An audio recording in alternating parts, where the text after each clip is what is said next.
Hey guys and girls, Nathan Birch here from the B.Invested headquarters, reporting to you on global news. I want to talk to you about something which is very, very important. It's going to be called Who Stole My Money, right? And a lot of people are going to be asking in time to come, who stole my money? What happened to my purchasing power? What happened to the ability for me to buy food, groceries? What happened to my super fund?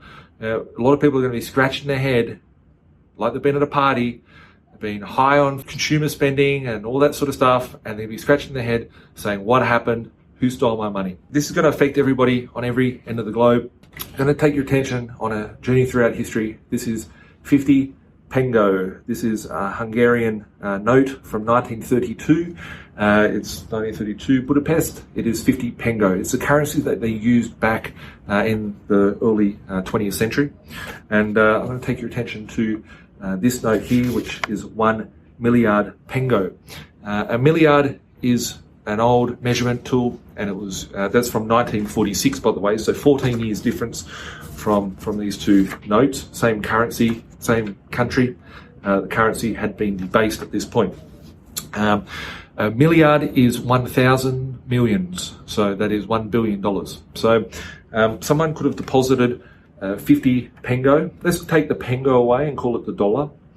Here we are with 50 pengo, $50 back in 1932, and within 14 years, 1 billion pengo / dollars.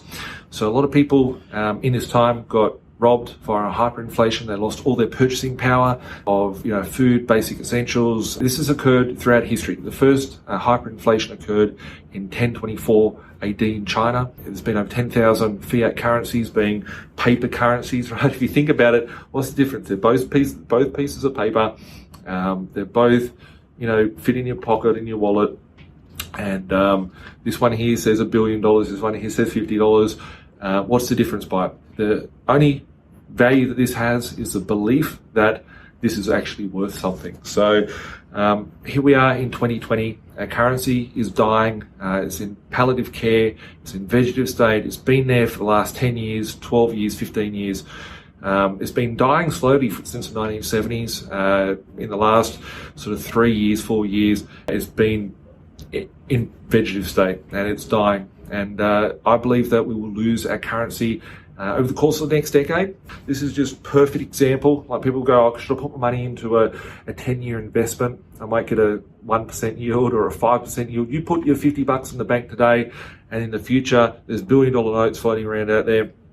The only difference between these two times and now, or this time and now, is that they don't even need to print this shit off. They can just lock your bank accounts, put more in there. Who would have thought that in 2020 we would see universal basic income? We would see them just printing money, Centrelink for everybody. Right? Don't worry about paying your mortgage. We'll put it on hold for 6 months. Oh, look at that. Oh, we've got to put it on hold for another 6 months.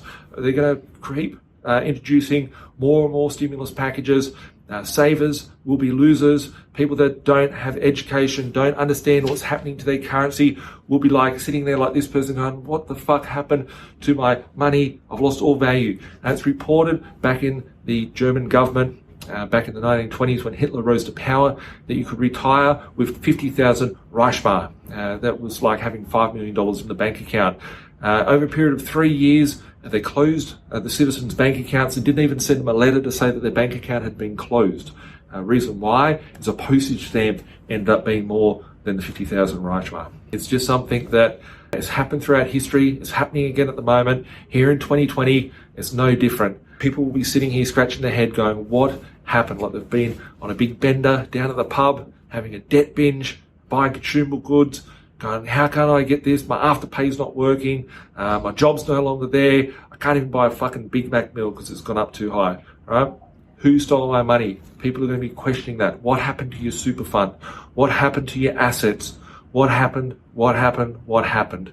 Guys, you have the power to educate yourself, understand what's happening at the moment, and take action to protect yourself and your family. If you need help, reach out.